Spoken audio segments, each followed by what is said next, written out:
Hello, I'm Brian Glick. I'm the Editor-in-Chief of Computer Weekly. I want to ask you a question. How good are you at spending money? If you're a finance professional, how good are you at making sure that your organisation spends money well? How good are you at knowing whether the rules and the controls and the management that you've put in place around how people spend that money is supporting the strategic needs of your business, as well as just the day-to-day requirements of what you need to buy and use as an organisation? Now, one of the big challenges that anybody faces in an organisation, no matter what the job is that they do, is answering the question, what does good look like in terms of what the responsibilities of my job are? Now, in this video, what I want to do is try and introduce you to something that might help you answer some of those questions, a way of perhaps that might help you to benchmark your performance and the performance of your organisation against many other organisations that are also looking to be a lot better than they are at spending money. Now, to help me do that, I'm joined by Brandon Till. Brandon is the Head of Transformation at Soldo. Brandon, welcome. Thank you for coming on to join us. Thanks for having me. Now, Brandon, you work with lots of organisations, big, small, lots of different industries, helping them to manage their spending better. I've introduced this idea of, how do we know whether we're good at this? Explain to me a little bit about, what exactly is the problem that we're looking to solve here? Yeah, it's a good question. I actually like your first question as well, is how good are you at spending money? Because in essence, that's part of the problem. In a business, it's not always easy for an employee to spend even the money that's been budgeted to them. They might have, jobs they need to get done and budget for it, but to go through that process of actually making the purchases they need to do their job can be difficult, which is where the idea of spend management comes in, and it comes onto the finance team who runs this. And it's really taken finance from this role of being a bookkeeper and making sure the company is on track with its finances to being a partner to the business. And other departments rely on finance and look to them to be this business partner that they helps them drive productivity and efficiency in their jobs. So we look at the problem today is how easy is it for your team to spend money on behalf of the company to get their job done, and is finance enabling this? So I think most organisers will recognise the problem that you're describing there. How do you go about benchmarking yourself? How do you go about understanding how well you're doing at different bits of that process of spending? What's the sort of framework that you need to really be able to focus in on where you can improve and where you can become better? Yeah, so we've put together at Soldo a maturity model for companies, because spend management is this category, this type of business that people, they know they have it. Every company has an approach to how they manage spending. They're not always as conscious about it. Sometimes it's just business as usual. And they're stuck in this process of, business as usual is employees maybe spend out of pocket for certain purchases and have to fill in forms and enter their receipts. And finance is spending a lot of time chasing down these receipts. And was this within the budget and guidelines? So we put together this model and this framework to help companies take a look at how they're managing spending and their approach to think, how are we doing and where can we improve? So we look at it in three ways. And how a purchase is made in a business, it's pre-spend, making the purchase, and then after the spend.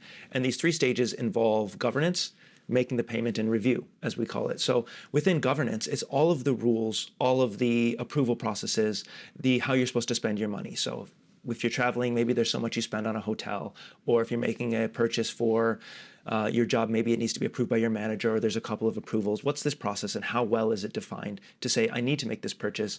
What's that governance process that people need to go to make sure it's a purchase that they should be making? Making the purchase, the payment, phase two, it can be done by a credit card or a company card, done by an invoice or bank transfer. So there's lots of ways that companies make that purchase. That the actual making the purchase seems easy, except for oftentimes employees may not have access to a card, and more purchases going onto card, and making that purchase can actually, personally, it's quite easily, it can be a challenge in a business. And the final stage is the review stage. How are you reconciling that purchase? Are you enriching it with the right data, the receipts, making sure it's prepped for accounting and compliant with your rules? So you have to connect it back to, did the purchase follow the rules we set out in governance? It's the third stage. So Governance payment review is how somebody can look at making purchases in their business to see how are we doing, where's our approach to spend management excelling, and where could we be better.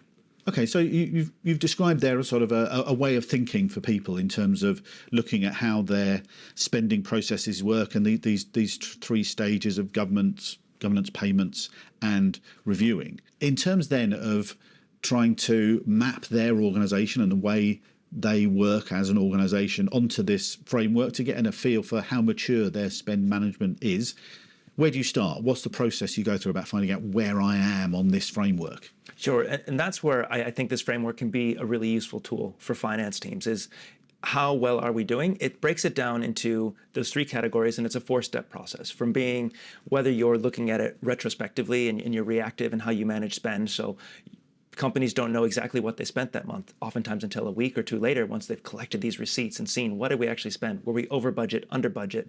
And they waste a lot of time matching spends to different budgets.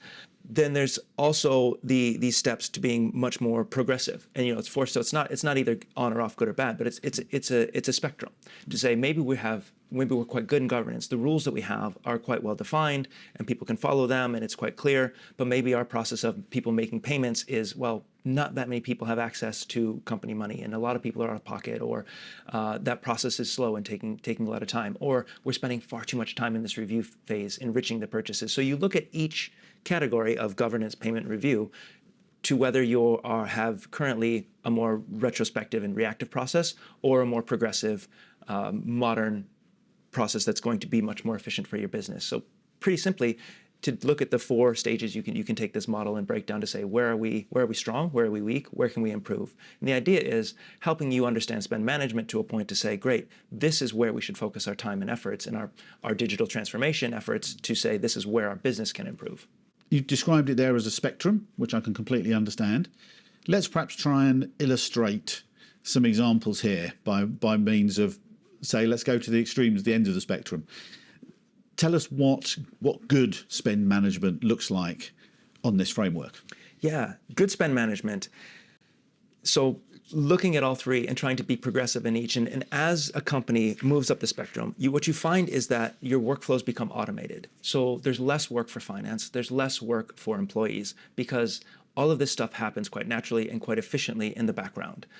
Mature and good spend management is integrated across the tools you already have. So it's not about trying to bring in something to replace the processes that might be working in your business, but as much as improving them or giving you new set of features and solutions to be more efficient in how you work. It's also about then bridging some of these stages. So finance has a responsibility to control money of the company, but at the same time, the company has to spend money to grow, to progress. If the money's just sitting there, if they're just controlling it, you lose all agility. So it's that scale of control versus agility for the business.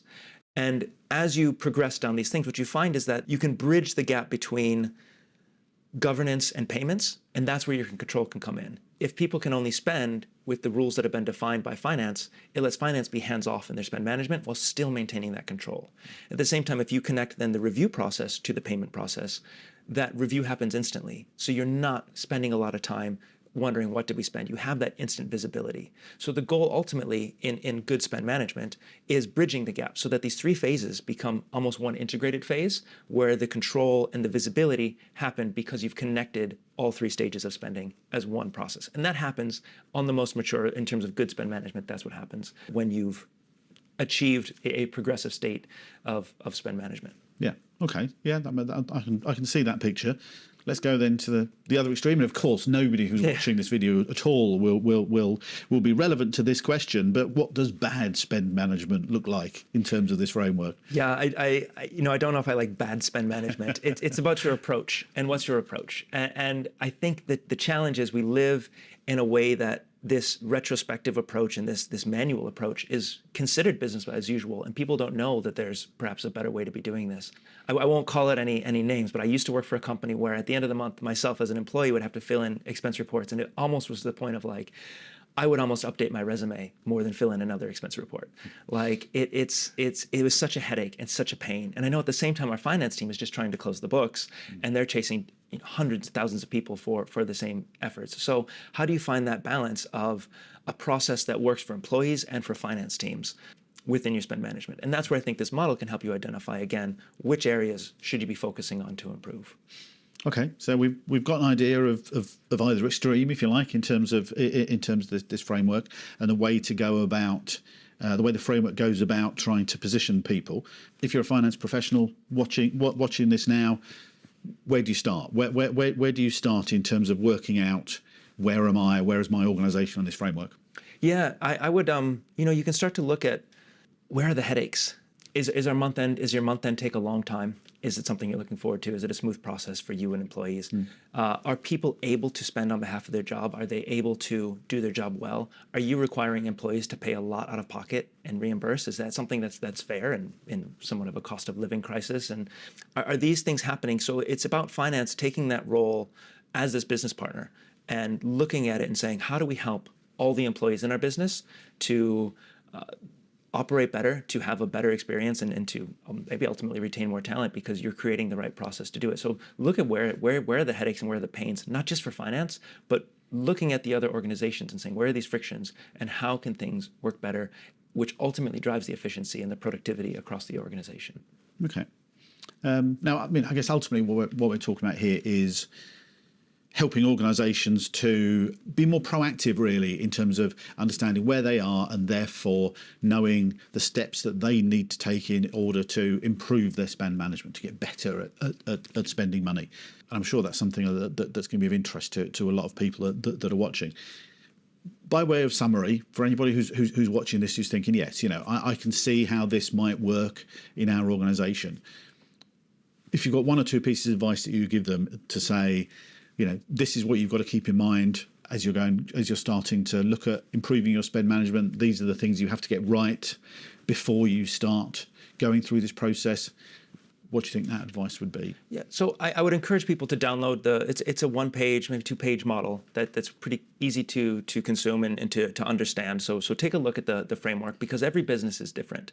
And the shape of their spending, the shape of especially this decentralized spending, and that can be messy and hard to manage, is different for every business. And so just maybe one more story to illustrate how this works. A customer we work with called Urban Bubble here in the UK has a number of projects, construction projects that they're working on at one time. And so they had an approach to spend management, which was good. It allowed employees to spend on behalf of the company, and they could have cards, but it wasn't quite the right fit for all of their needs because they had so many projects going on. They needed to really be able to ring fence funds for each project to understand who is spending, making sure everyone on a certain project had access. So they were able to then divide different budgets per projects that everyone on that project could have access to cards to spend money on behalf of the project. At the same time, finance can instantly see how are people spending. So this was a good example of really progressive spend management, where they are able to see how they're spending in real time with control over each project. And at the same time, because they spent time on the front end programming it and putting it in place, it lets them be a little hands off and let the company operate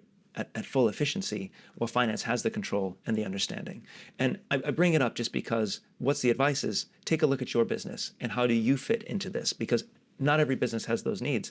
Other businesses might have a lot of people traveling or might have a lot of unpredictable purchases if you're doing trade shows and things like that. So take a look at where is your spending taking place, and this model can help you get an understanding of where should you focus on improving to start. That's great advice. Brandon Till from Soldo, thank you for coming along and sharing some of your experiences of helping organisations to get better at the way that they spend money. Great. Thanks for having me. That's all we've got time for in this video. I hope we've introduced you to a way that might help you to get a better understanding of how good you are as an organisation at spending money and perhaps benchmarking yourself against other organisations and thereby giving you some, hopefully practical tips about how you can go about improving your spend management as an organisation. Thanks for watching. Bye-bye.